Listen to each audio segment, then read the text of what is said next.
Welcome to the Funnel Reboot Podcast, brought to you by Marketing What's New. Let's get into today's show. Hey, it's Glenn again. Welcome to Funnel Reboot. Today, we're going to talk about the answer to how you can become better known. First, if you haven't heard me say it before, I want to quickly remind you that Google is getting rid of their Universal Analytics, replacing it with GA4. If you haven't already, now is the time to switch. Let's go to today's show.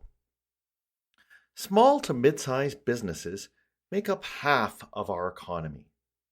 When surveys are done on why one company is chosen over another, buyers most commonly cite the people there as the main factor why they buy from them.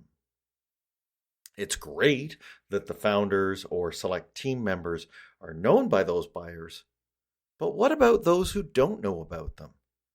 How can they get a wider circle to know about their expertise and how excellent they are at what they do? The vehicle that my guest believes does this better than anything else is public speaking. My guest is a professional speaker, world traveler, and founder of expertspeaker.com. Speaking professionally for over a decade, he has worked with the United Nations, Fairtrade, celebrities, politicians, Olympic medal winners, CEOs, and top entrepreneurs to give speeches and tell stories that will change their world. He is the author of the international bestseller, Expert Speaker: 5 Steps to Grow Your Business with Public Speaking. And he has the distinction of being the highest rated trainer in the world at Learning Tree International. Joining from Quebec, Canada, Majeed Mogharreban. So glad to welcome Majeed Mogharreban. Welcome to the show, Majeed. Thank you, Glenn. I'm happy to be here. Majeed, we're going to be talking about how to get speaking as part of the overall marketing program. You know a little something about this, and I really want to find out what information you can impart to marketers who are doing this so that they can be better at it. Would I be right in starting, though, by saying that speaking is not a matter of who you rub elbows with? It's not a matter of just some whim. People don't wind up at TED or at a major conference just by pure accident, right? Can we actually nail down a couple of things about it so it's not in the realm of voodoo and mysticism? Sure. Well, I'll tell you the misconceptions I had starting off as a professional speaker and what I now know to be true. And to give a little background, I am a professional speaker, card-carrying member of the Canadian Association of Professional Speakers. And that means we get on stages at conferences and we deliver entertaining keynotes and get standing ovations. And sometimes we even get paid.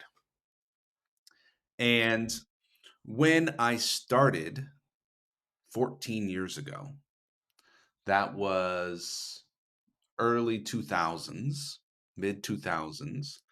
And my belief was that there are conferences that have paid keynote speakers, and I want to be one of those paid keynote speakers. So what I'll do is I'll go to Vistaprint and I'll print up business cards that say professional speaker. And I'll go to LinkedIn and I'll write professional speaker. And I'll make a website that says Majeed is a professional speaker. And then I'll sit by the phone and wait for it to ring. Well, you're a marketing expert. You know that that doesn't really work.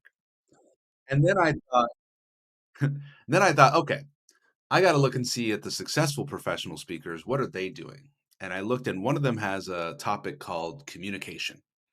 And another one has a topic called networking. And another one has a topic called sales. And another one has a topic called leadership. So I said, here's what I'll do. I'll do all of those. And I made this long list of all the things that I could talk about if somebody would please, for the love of God, hire me. And then I was apparently the speaker who could talk about everything to everyone. You're a marketing professional, Glenn. You know that didn't work. right? So then I went out networking to networking events, and I met consultants and coaches and business owners, and I told them I'm a professional speaker and I speak on sales and networking and time management and communication and leadership and anything else you want me to talk about. None of those people hire speakers. Yeah. So So they might have been wowed by that, but it doesn't do any good. all of that did not work. So then 5 years into my professional speaking career, or should I say side hustle, because I wasn't doing very well, uh, a very seasoned professional speaker asked me one question, simple question that I did not have a good answer to. And the question was, do you have a list of conferences that you want to speak at? And have you reached out to them to tell them you want to speak there? And I said, no, but it says I'm a speaker on my LinkedIn profile. No, but I have a website that says I'm a speaker. I never even thought to make a list of places that I actually want to speak and reach out to speak there. So let me walk you through how that actually works. So you open up a spreadsheet and you start putting in places that you want to speak. You want to speak at the Ontario Association of Lawyers? Write that down. You want to speak at the Rotary Club in downtown Ottawa? Write that down. You want to speak at the Canadian Association of Plumbers annual conference? Write that down. Now, each one of those organizations has a person with a name and a phone number and an email who is in charge of picking the speakers. And so you call that organization or you email that organization and you ask a question that starts with the word who. The question is, who is the person I would need to talk to speak at this conference? Who is the person I would need to talk to come to one of your uh, local chapter meetings? Who is the person? So you're working on getting a name. Once you have a name, you build a relationship. The way you build the relationship is you talk to that person, you say, tell me about your event. Tell me about your goals for the event. Tell me about your audience. What are you looking for in a speaker? What kind of speakers have you already had that you're not looking for anymore? What challenges is your audience is experiencing that you're hoping a speaker can help them with? If you brought me in as your speaker, what would have to happen for you to be really happy and satisfied? All these questions. Listen to what they're looking for. And then when they tell you exactly what they're looking for, you say, perfect, that's exactly what I do. Right. If it's in the general realm of what you are able Close. to talk about and you can tailor it, absolutely. Yeah. Now, I'll go back to my list of my endless list of expertise. Yes. And Glenn, you know me, I'm very talented and I have lots of expertise, but the more expertise you claim, the less believable it is. Yeah. So now I recommend pretty much the exact opposite, Of which what you is did. choose an expertise, Right. choose a niche, choose a certain way of doing things, and plant your flag and say, I'm the best in the world at this. So Glenn, you're the best in the world at marketing with analytical intelligence for insert your target market. Exactly. And Glenn, who do you think you're the best at serving? What industry? Let's say mid-sized B2B companies. Even more specific. Mid-sized B2B companies in the Northeast, Canada, and US. There you go. And you're the best in the world at that right there. Right? So this is what I recommend to going back to your listener if they want to be speaking on stages. Choose the very specific niche that they want to be known for, the best in the world at. Find the stages or audiences or conferences that are full of those kind of prospective clients.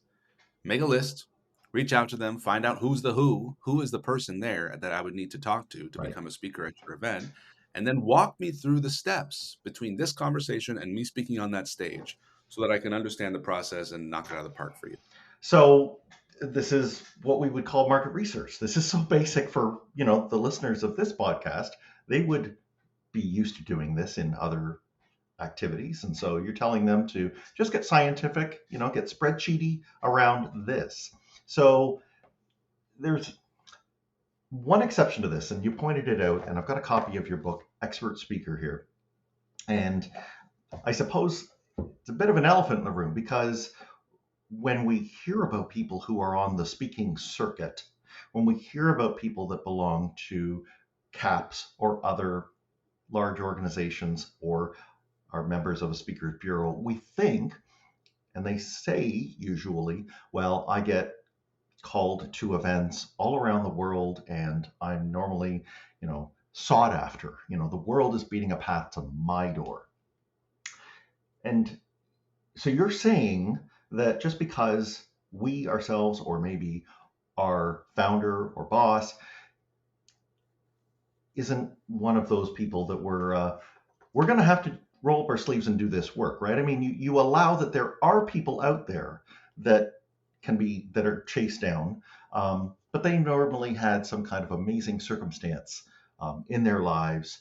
They've been thrust into maybe being president of a country, or they have something that causes people to reach out to them. So they're not the entire universe of speakers out there. There's lots of room besides those people for Yeah, ordinary people to be speakers. Am I hearing that right? sure. So I would use the term celebrity Okay. and non-celebrity, Yeah. or right. So when a conference organizer is selecting their speakers, they are selecting speakers that they think their audience will want to hear. Because the conference organizer's job is to get people excited about the event so that they register, pay, come, etc., and leave the event feeling that it was a fulfilling experience due to, in some part, from the speakers. Now, there's some speakers that get an audience saying, oh my goodness, so and so is going to be there. I want to get my picture with them. That's a celebrity, Gotcha. right? By the way, Jordan Peterson is coming to Ottawa. I'm excited to go see him. I might even get my picture with him. Love that guy, right? Well, someone said to me, why are you going to go see this guy? You could just watch it on YouTube. It's an interesting question, but Yeah. Well, the last, we're taping this in early 2023. This has been something that we've been habituated to of late. But yes, human beings in general enjoy having real live events. yeah. And I'm not anticipating. It's completely a celebrity draw for me, Right. right? So the non-celebrity, you say there's still room for many, many people, even if Right. they don't fall into the Jordan Peterson bucket. So the non-celebrity will be best served to position their title and bio and description of their talk to be magnetic and valuable for that exact audience. This is going back to being the best in the world, right? So if you're speaking at the Plumber Association, then you want to be the marketing guy for plumbers, and you want to have your title, description, and bio make the plumber or the attendee of the conference read that and say, oh, I cannot miss that talk.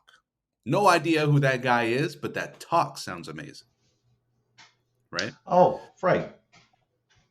So you want to make your talk sound really relevant and valuable to the audience attendee, which is why researching the attendees of the conference is so important. Now, the second thing that's happened, we're in 2023 now. There are more stages than ever before, and most of them are digital. And what that means is we have webinars now, we have podcasts now, we have summits, we have online conferences, and anybody with a Zoom can be considered an audience, because you get on a Zoom call with someone, you press record, you have a conversation as though you're pretending other people are listening, like you and I are doing right now, Glenn. And then we both post it on our platforms. We post it on our social medias, we send it out, and that's an asynchronous audience. They're listening at a different time than what we're talking. But now that there's more stages than ever before, or more audience speaking opportunities than ever before, that gives a lot more room for the non-celebrity. Now, a lot of times people think about, I want to get speaking engagements, so I'm going to call up a speaker bureau and they'll find engagements for me. Or I'm going to hire a speaker agent and they'll send out some requests to get me on stages. That is for the celebrities. The celebrities have more inbound requests than they can possibly handle.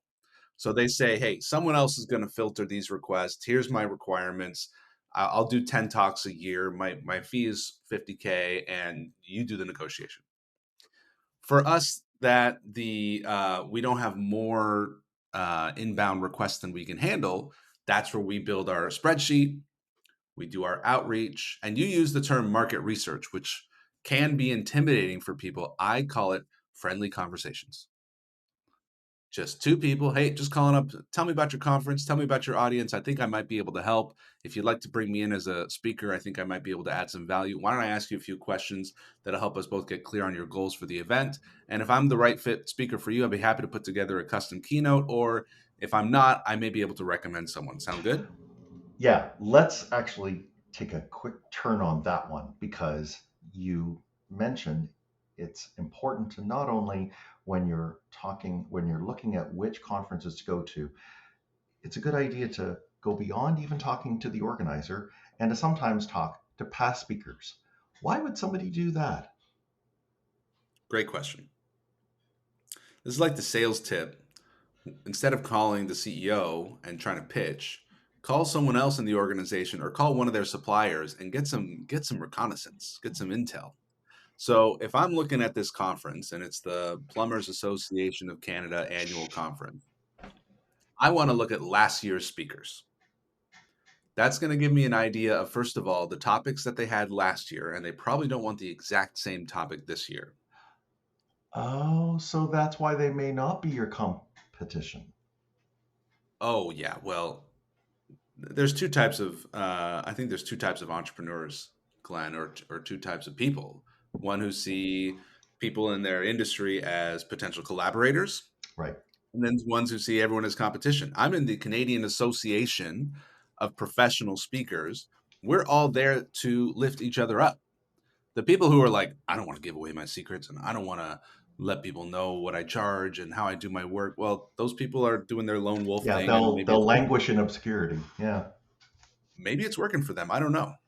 But I just find it more fun when we can just assume that there's more than enough for everybody. So they can give you the inside story, including important things like how far in advance of the actual event do the organizers begin to assemble their list and go through and select their Oh, yeah. speakers, right? Because Oh, yeah. there's a cadence here that we must be mindful of. Yes. Yes. And if you're reaching out randomly, the chances that you're reaching out at the right time are almost zero. You're either just before or very far before the time period that they select speakers, or you're just after or very far after the time where they select speakers. So, how do you nail that timing? Spaced intervals. Reaching out monthly. If you reach out monthly, you're going to eventually be like, oh, yeah, we're selecting our speakers next week. Right.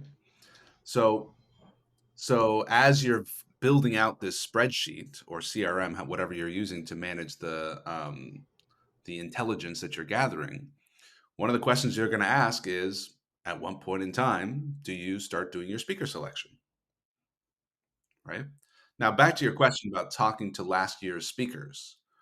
You're going to ask them, what was the conference like? What was the audience like? What was it like dealing with the organizers? Who, there's the who question, is the person that you spoke with to select with you?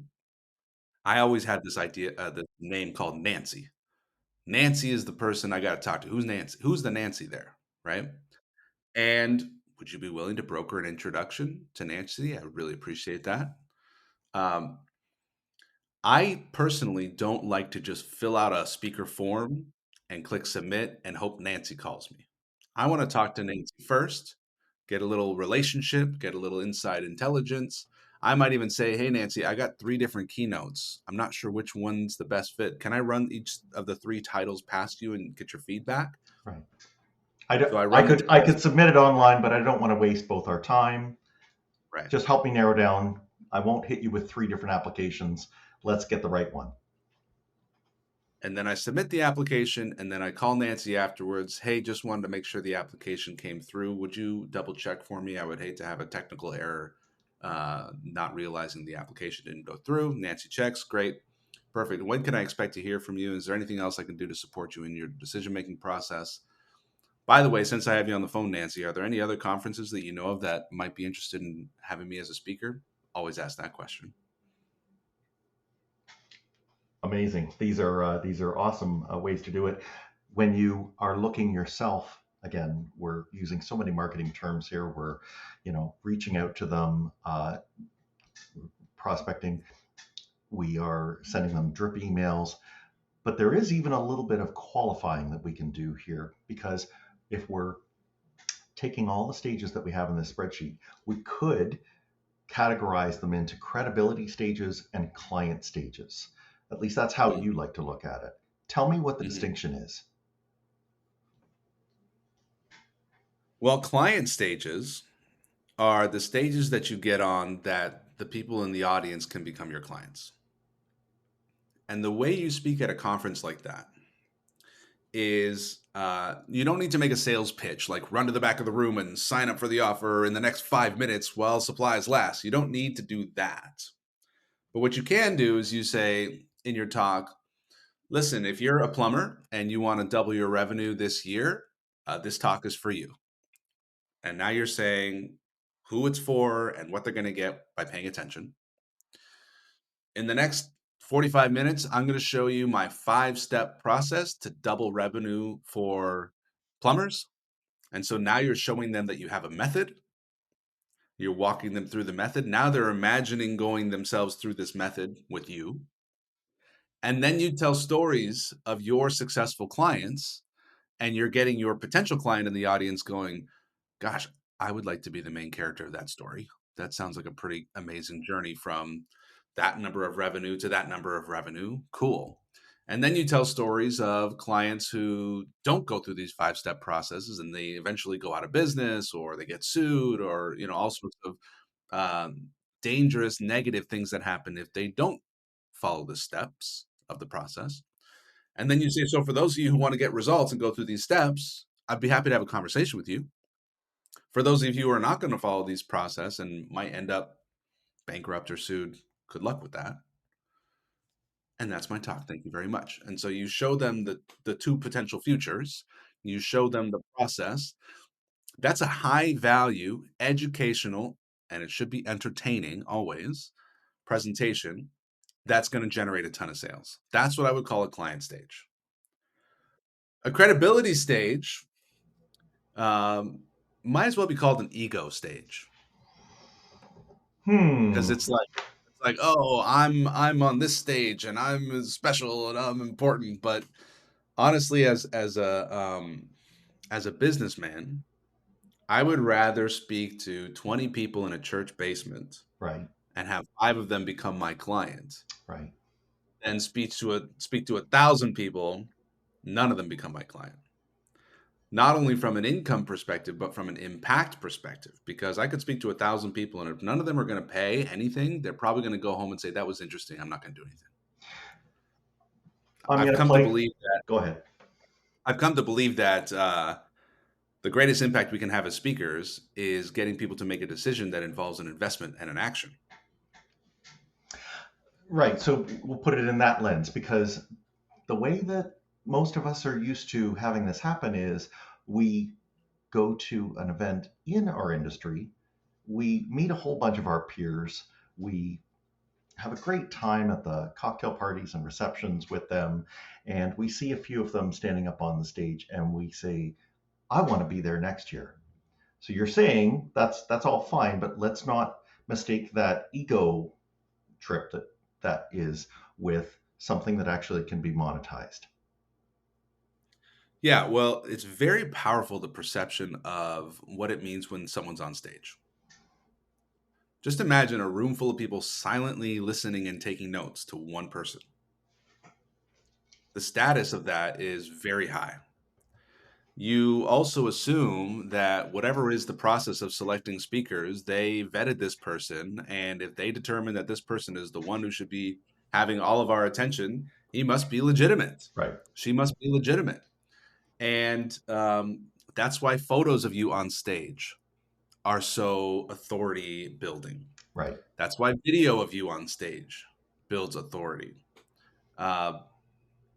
So there's definitely status authority that comes with that. The reason I said ego is, we're in business to help customers. We're in business to get clients and solve problems. That if you're just on stage to get a standing ovation because you want a lot of people to say, great job, that was really a nice talk, I think we're missing the opportunity to really have an impact in our business if we're not more thoughtful about what audiences we're speaking to. Right. And let's not confuse it. And I know you've got even a little bit of background in this. That's theater, right? Yeah. If you want that, then join your community theater, read a script, and go through acting out a part, and that can be there. Yeah. But this is to be business development. This is to be impacting the people that we're talking with, the people who can be impacted by what our company's product or service is. So that's where we're going. It sounds like a few of the celebrity stages, maybe as a bucket list item or as that highlight role for the webpage that we have that talks about speaking capabilities. Maybe that's good, but the meat and potatoes, church basement, 20 people, or larger versions of that, those should be the ones where we actually are focusing, because that's where the end outcome that we're looking for after the speaking engagement is to be found. Yeah.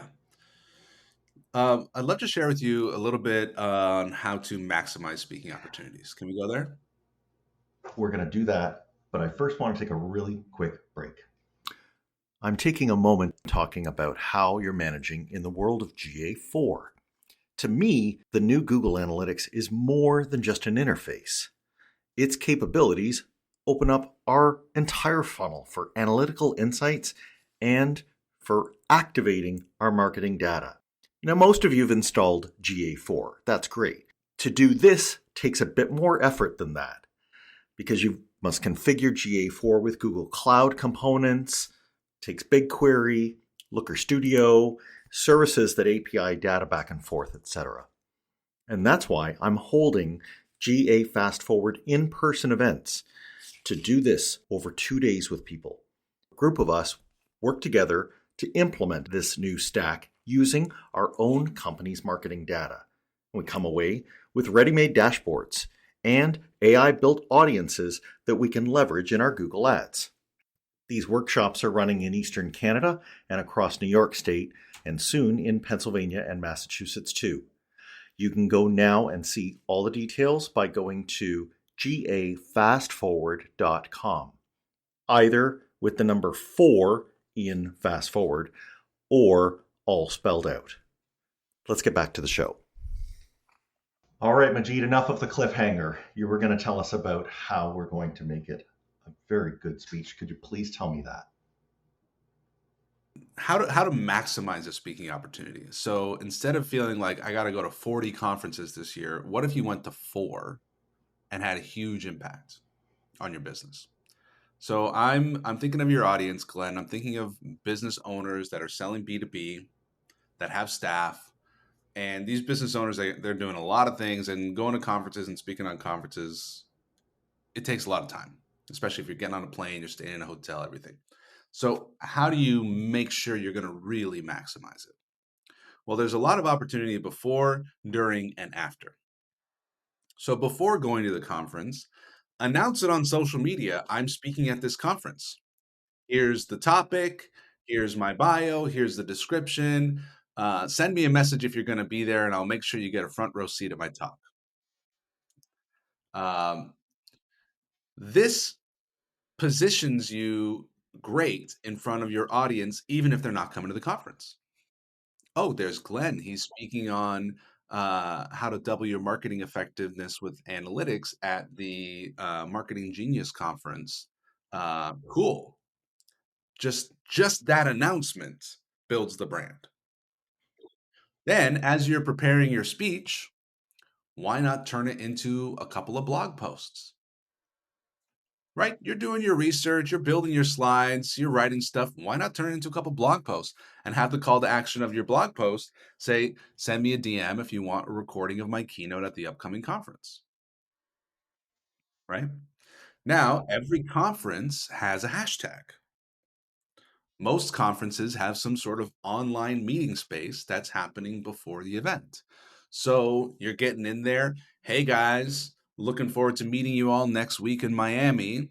I'm giving this talk. Send me a message if you might be interested, and I'll make sure we meet each other. Hey guys, I'm giving this talk next week at the conference in Miami. I would love to get relevant, real time examples of your challenges. Who would be willing to have a 5-minute phone call to give me some insights in your current challenges so that I can incorporate you as a case study in my keynote? Right. You've also said if you're negotiating with a organizer that it's a wise idea to ask them for a few passes. And this would be where you're mentioning it to your audience, Right, your own audience, right. that you could maybe split them a seat at the conference so they could come hear you. This is you're building value in every direction. Yeah. So the organizer, the last thing they want is a diva who says, "I'm going to be flying in on my private jet at the last minute. I want brown M&Ms in the green room, and I'm going to be getting right on my helicopter after the keynote, and I'm not staying for questions, and I'm not shaking any hands." The opposite of that is, uh, I will be there the day before, and I'll help you set up the room. I will be there the day before, and I will greet every person, and I will be as helpful and as valuable and as useful as I could possibly be. I'm there for you. I'm not on my phone the whole time. I'm not off in my hotel room the whole time. I'm there. I'm paying attention. I'm meeting people. Now, one of the most impressive things I do on stage is I click my slide and I have a quote from someone in the audience who I was speaking to last night. You say, I was speaking to Jim from Chicago who runs the accounting firm, and he was telling me that his biggest challenge right now is, and I got this on a quote, and I write Jim, and I have the logo of his company, and people are looking at, that's our Jim. We know Jim. That's our Jim. So who's this guy on stage with the custom presentation who's doing the relevant market research in real time, right?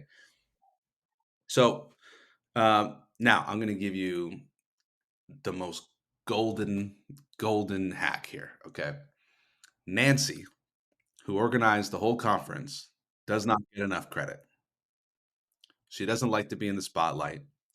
But I'm going to say on the stage, guys, let's all take a moment and appreciate the person who, if she wasn't doing this, none of us would be here. Let's give Nancy a round of applause. By the way, my assistant right now is passing out thank you cards. There's 100 people in the audience. Take a thank you card and pass it down. Everyone has a pen. Everyone has a thank you card. Here's what I want. We're going to take 5 minutes. I want you to write a note to Nancy. I want you to say, "Dear Nancy, the number one thing I have learned from this conference is, and the number one way I'm going to implement from this conference is, the one thing I'm committed to implementing at this conference is," then I want you to put it in the envelope, seal it with a kiss, write the word Nancy on it, and pass it into the aisle. Now, Nancy has a pile of thank you cards that she'll never throw away.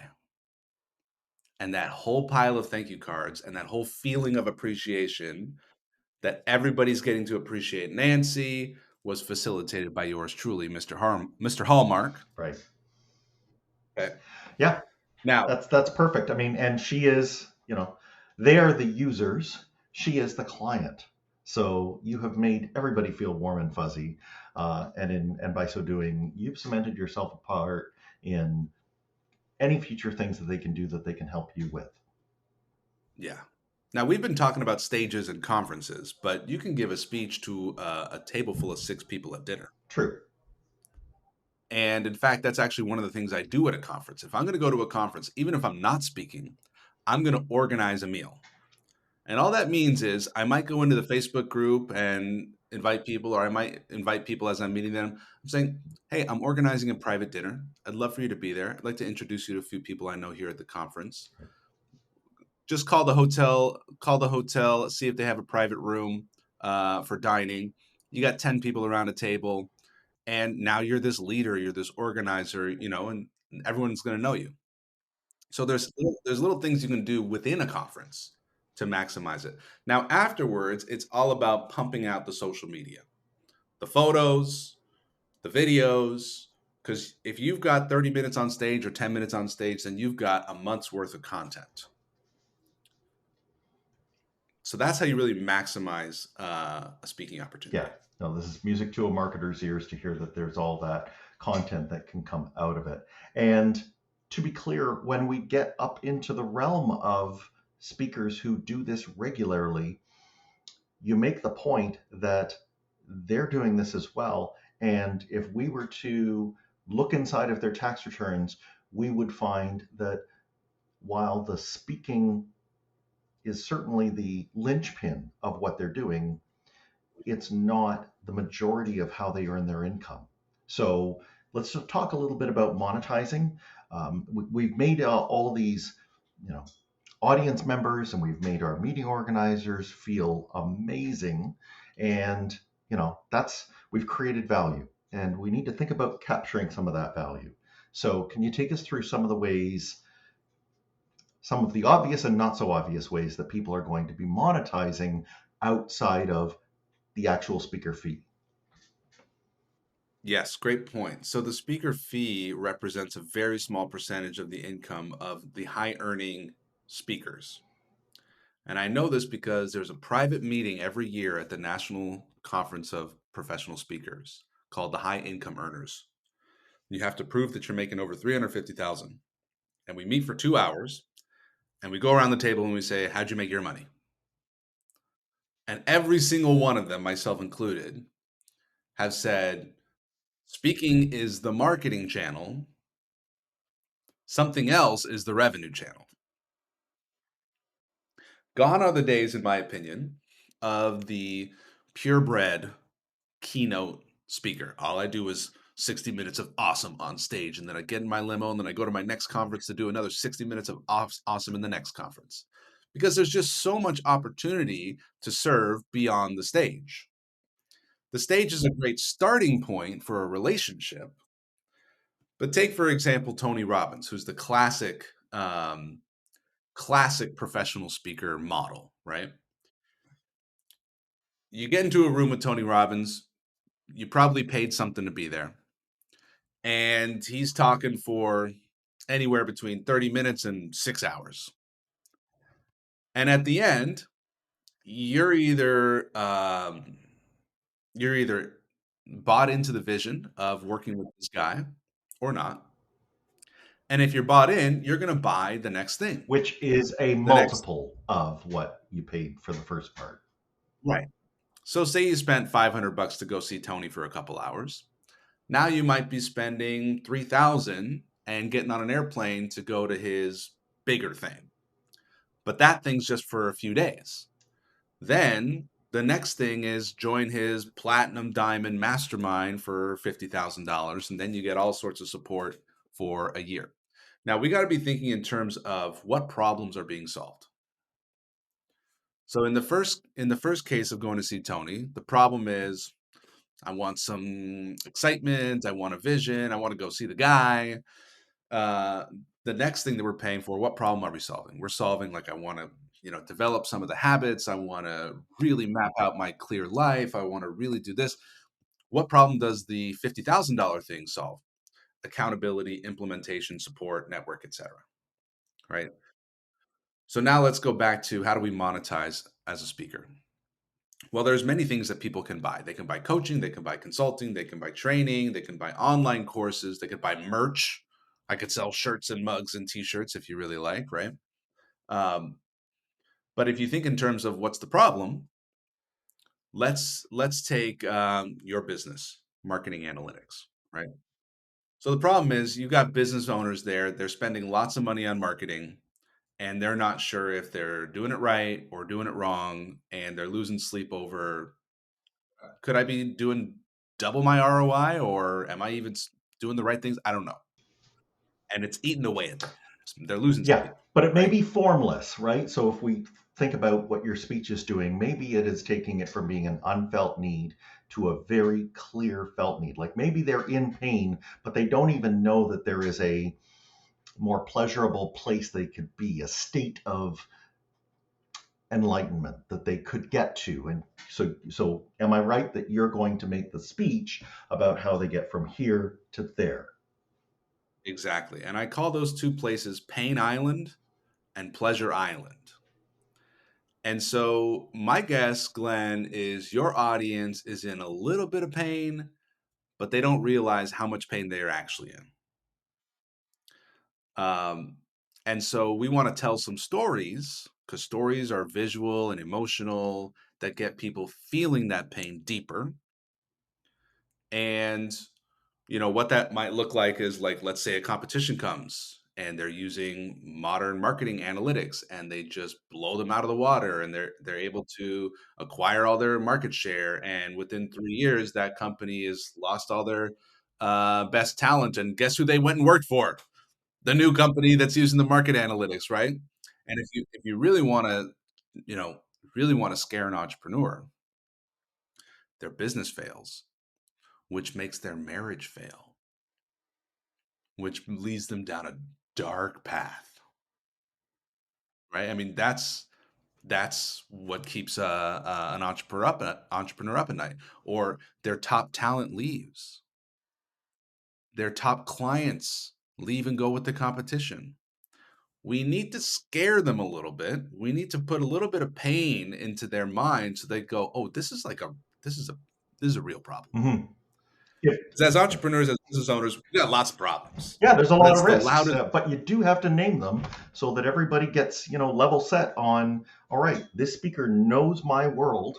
As you said in an earlier comment, they are telling a story, and for the parts where we're on the negative side, the painful side, I am, they are speaking my story. I am the main character in that story, and I don't want to be in that story anymore. I want a different story.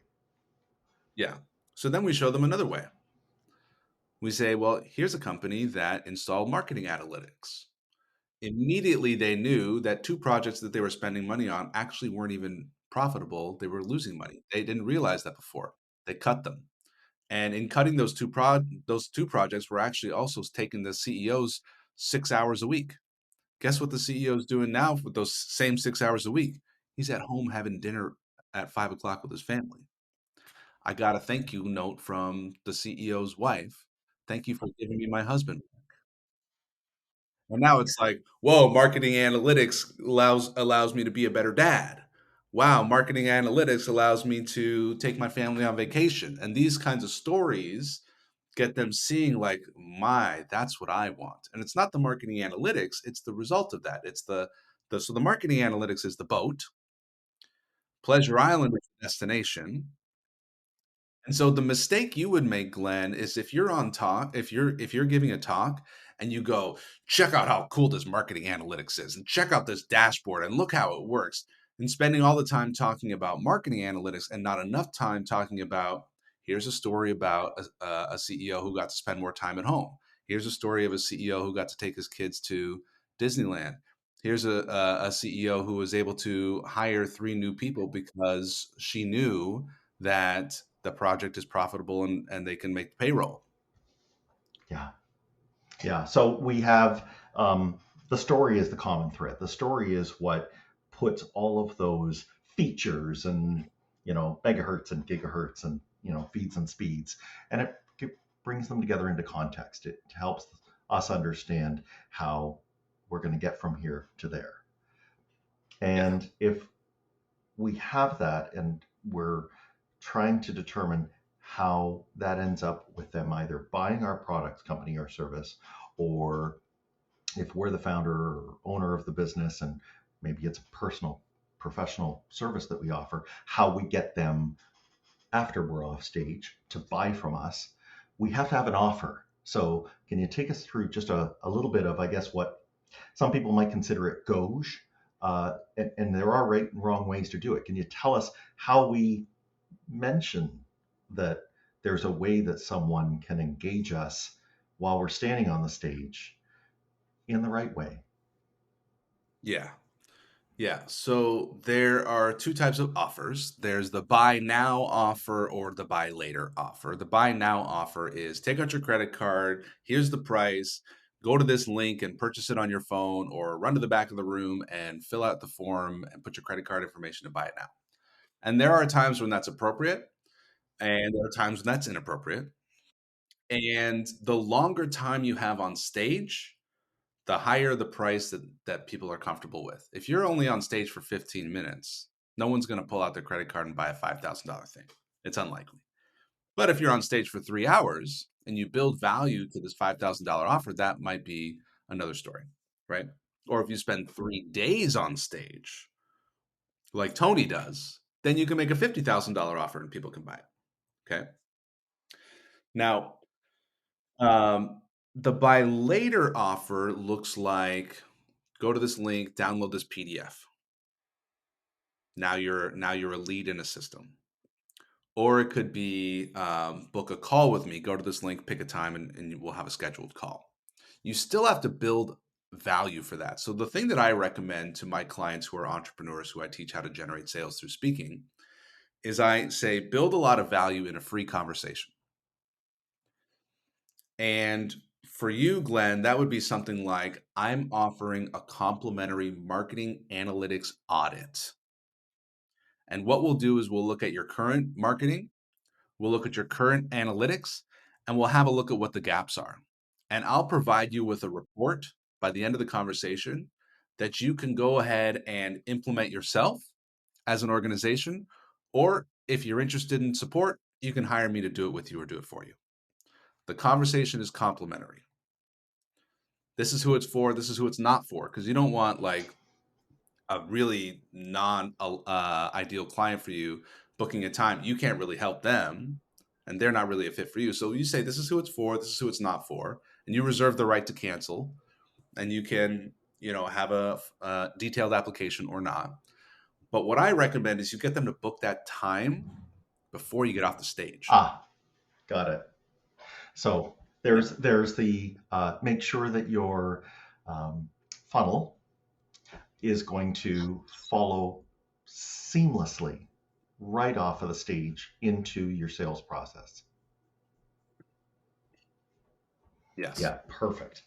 This is stuff that marketers know how to do. We just need to connect it like this. And I suppose the other thing on that I find really interesting is you even say in your book that we should try to look at that offer even down to who's in the room. So for example, if it is a completely free event in that basement where food was provided at no charge to the attendees, that may tip us off that this may not be a group that's as conducive for a high dollar value offer as, for example, a conference where everybody's paid a good amount of money to attend. These are ways to understand and have context around where our offer is going to likely land. Yeah, one of the most important things as a speaker is to choose the right audience. If you're not just saying, okay, I want to speak as many times, as many places, to anybody who's sitting in a seat, Yeah. That's pretty much a waste of time. You might convince yourself you're getting practice. Unless you're a politician. Right. But for me, my favorite audience is clients who paid to be there, and they've shown evidence of paying for services that solve problems like I do. Like the problem I solve is around marketing and sales for entrepreneurs. So if I'm in a room where everybody's already spent $20,000 to get support with marketing and sales, then I know they're already very, very qualified. Got it. Yeah. Yeah. Majeed, it's just one last point that I just can't leave without mentioning, and that is that you drive home the point. Yes, there's a lot of good business development activity that a speech does, but let's not forget the one thing that a speech does that nothing else can do, and that is make an impact in the listener's life. And I mean, you are, I think, a living example of that. You make it clear and you share often how things that you have said have impacted people, and you're stunned by just what happened. It's thunderously amazing, the kind of things that will be conveyed when someone from a stage is sharing something that somebody in the audience needs to hear. So that, I just can't leave without saying that it's an important part of why speeches are integral to all of the marketing that we could be doing. If people want to find out more about the book, more about what you do, where would you send them? You can get the book for free by PDF at expertspeakerbook.com. Expertspeakerbook.com. You can buy it on Amazon. Expert Speaker 5 Steps to Grow Your Business with Public Speaking. I have some great content on TikTok that you can find on TikTok at Expert Speaker. And if you are an entrepreneur and you'd like to get more clients and become a better speaker and position yourself as a leader in your industry, that's what we do. We coach you on building a signature speech. We coach you on your personal brand and how to land speaking engagements and drive sales from that. So if you're a founder, an entrepreneur, coach, consultant, we work with those types who want to build their business. If that's you, please book a call with me. You can go to expertspeaker.com/apply, APPLY, and you'll get a one-on-one call with me. I'll walk you through my Expert Speaker Opportunity Audit, and I'll help you determine which areas you want to focus on moving forward, and you can decide if you want to implement yourself or work with me to support you in getting there. Thanks again so much for coming on, Majeed. I'm glad that people got a chance to hear you, and I hope that they came away with some insight that helps make their marketing even better. Thanks for listening. Follow the show on Twitter at Funnel Reboot. If you like what you have heard today, please consider leaving a review wherever you get your podcasts.